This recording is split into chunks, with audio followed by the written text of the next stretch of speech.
dia, galera, tudo bom? JV Oficina. Estamos com o Onix hoje aí, 2013. Vem fazer a troca da correia dentada e o cliente relata que a luz de injeção está acesa e um barulho na suspensão. Vou mostrar pra vocês o que é aqui, ó, Onix 2013.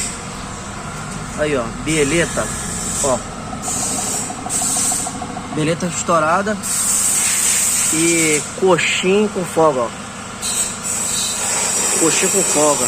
Aí vamos fazer a troca da correia dentada, fazer esse sistema aqui da suspensão, troca de coxinha e troca das bieleta. E passar o scanner também, que a luz da injeção tá acesa. Valeu, valeu. Onix 2013.